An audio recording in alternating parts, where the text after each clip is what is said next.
no Antigo Testamento e na Antiga Aliança, a gente vê a glória de Deus se movendo a partir de algo que no original era chamado de cabode.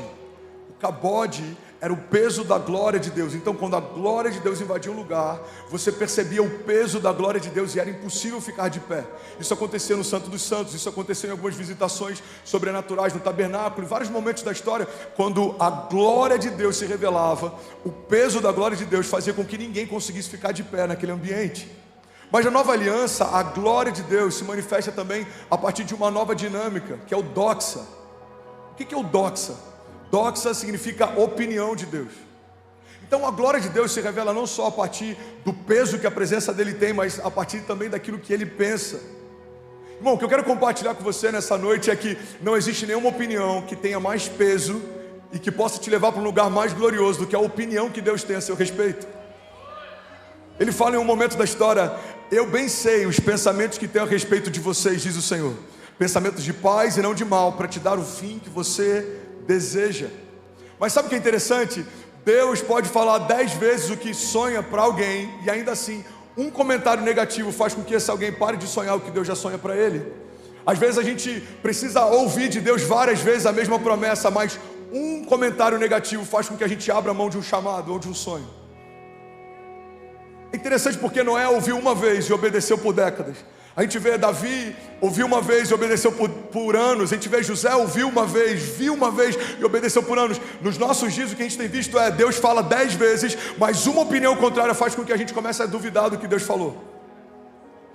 Irmão, se eu fosse me mover por todas as opiniões que me cercaram no início da construção dessa igreja, o lago teria sido uma banheira, esse auditório nunca teria acontecido, o nosso parque seriam vagas na rua até hoje. Por quê? Porque se você viu o que Deus viu, é você quem tem a obrigação de tornar real o que Deus te mostrou. Já falei sobre isso, visionário. O que é um visionário? É alguém que foi ao futuro e voltou ao presente para contar o que viu. Então, assim como existe uma graça quando Deus te revela algo no futuro, existe uma responsabilidade se Deus te revelou. Você é um defensor de uma visão de Deus, ou pelo menos deveria ser. Eu lembro que o último batismo que a gente fez, e não é diminuindo ou comparando, mas só para você entender que tem coisas que no início parecem grandes e em algum momento vão se tornar pequenas. Alguém pegou essa chave hoje? Diga amém. A gente saiu de um batismo que foi glorioso. O nosso último batismo foi do lado daquele auditório. Eram 3 banheiras. A gente saiu de 3 banheiras para um lago de 300 metros. E desse lago de 300 metros, só Deus sabe para onde a gente pode ir. Eu estou dando um exemplo de uma dinâmica pequena, mas não foi só o batismo que viveu esse mover. Os cultos também. A gente saiu de 2 cultos de domingo para 3, aí viemos para esse auditório maior, e aí fomos para 4, e agora para 5, e aí começa o culto de quarta, de quinta, o ministério de mulheres, os jovens florescendo, os adolescentes. Eu acabei de receber uma foto, tem mais de 500 adolescentes queimando com o Espírito Santo de Deus no auditório do lado, enquanto a gente está aqui. Quando Deus faz, aquilo que era impossível se torna inevitável. Quando Deus promete, aquilo que parecia impossível se torna inevitável. Então qual que é a chave para viver o que Deus prometeu que eu viveria? É ouvir o que Ele pensa e não dar acesso ao que os outros pensam. Eu amo uma conversa entre Deus e Jó, quando ele começa a questionar uma série de coisas, e Deus fala para ele: Jó, eu até te respondo o que você está me questionando, se antes você me responder aonde você estava quando eu estabeleci os fundamentos da terra. E nessa conversa entre Deus e Jó, algumas das perguntas que Deus faz para Jó, a ciência moderna não conseguiu responder até hoje. Ele começou a fazer perguntas sobre os fundamentos da terra, ele começou a fazer perguntas sobre as estrelas e como elas se moviam, ele começou a fazer perguntas sobre os limites do mar. Eu não sei se você sabe, mas o planeta Terra poderia ser chamado de planeta água, tem mais água do que terra. Até isso, na conversa entre Deus e Jó é falado. Ele fala: Jó, onde você estava quando eu estabeleci para o mar o limite do seu orgulho, e em que lugar ele se desfaria em ondas e espuma?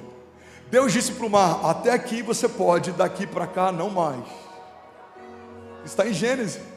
Quando ele faz separação entre a porção seca e a porção molhada, quem estabeleceu limites para a terra? Quem estabeleceu limites para o mar? Quem estabeleceu a gravidade? Quem estabeleceu um controle absoluto sobre tudo que existe? Irmão, se esse mesmo Deus que desenhou os céus e a terra, que chama estrelas pelo nome e elas respondem o seu chamamento, que chama Lázaro para fora e mesmo o homem morto há 4 dias ele volta a viver, que chama Jesus dos mortos e depois de 3 dias ele volta a respirar, esse mesmo Deus que desenhou o seu futuro não depende da opinião de uma criatura a respeito do que ele está estabelecendo como criador. Então a gente precisa colocar as coisas no seu devido lugar.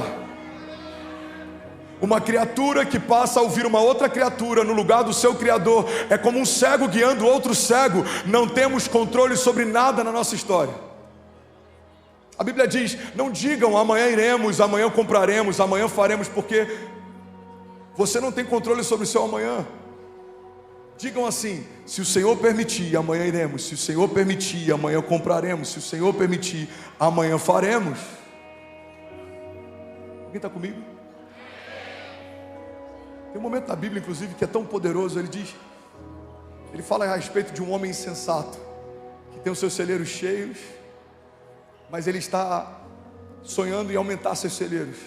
E a Bíblia diz: homem insensato, amanhã mesmo sua alma lhe será cobrada. Ele faz planos de futuro quando não tem ideia que amanhã o Senhor vai recolher. Onde é que você quer levar a gente, pastor? Eu quero levar num ponto simples e fundamental de alguém que entregou o controle da vida para Jesus.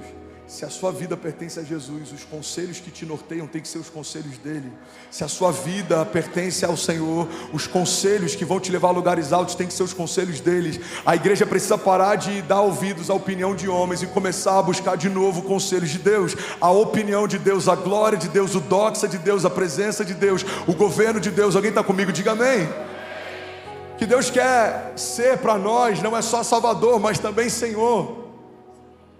Eu ontem vi um Reels de uma cantora, uma adolescente, bem conhecida no meio gospel, criticando a igreja da parede preta, e ela fala assim, abre aspas: muitas igrejas estão pintando a parede preta e colocando show de luzes para parecer com o mundo, mas a gente não precisa parecer com o mundo para atrair essa geração, porque se o mundo quisesse estar nas boates, eles não viriam para a igreja, eles ficariam lá.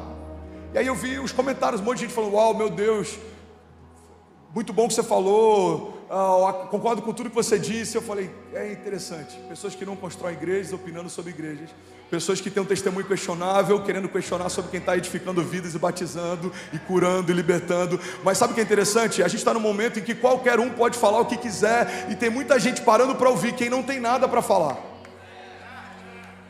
Então, abrindo esse parênteses aqui, quando a gente traz a igreja para dentro do mundo, quando pastores sem caráter ministram sobre Jesus, quando pastores não são homens de uma só mulher, quando a gente celebra o divórcio ao invés da renovação de aliança de casamento, quando a gente transforma o reino de Deus num comércio, quando que a gente traz o mundo para dentro da igreja? Quando a gente perde a pureza, o temor. Irmão, o mundo dentro da igreja nunca foi sobre a cor de uma parede, isso é futilidade. Então, se pintarmos de branco, somos mais santos. Então, se apagarmos as luzes de palcos, somos agora mais maduros. Assim como a ausência disso não significa santidade, a presença disso não significa carnalidade. Mas onde eu quero chegar? Eu quero chegar num ponto: tem muita gente que não construiu nada, que não gerou nada, que não edifica em nada, dando uma opinião, e o problema é que tem muita gente parando para ouvir quem não tem nada para falar. Se a gente não estiver bem firmado, fundamentado, seremos levados por todo vento de doutrina. Qualquer opinião de um artista gospel parece que é um fundamento da fé, não é. Eu conheço o bastidor de alguns deles, eu conheço a vida de alguns deles. Tem pregadores e cantores que estão 30 dias por mês na estrada. Como alguém consegue manter um casamento saudável se nunca está junto da esposa e dos filhos? Como alguém consegue ensinar os filhos sobre Jesus se 25 dias do mês está ensinando alguém da igreja sobre ele? Irmão, a gente precisa parar para valorizar mais a igreja local, pastores locais, líderes de GC, líderes de ministério, pessoas que gastam a sua vida muitas vezes sem serem vistas, sem serem notadas. Você está comigo? Fecha parênteses. Não dê acesso a quem não te dá destino. Não pare para ouvir quem não construiu autoridade para falar.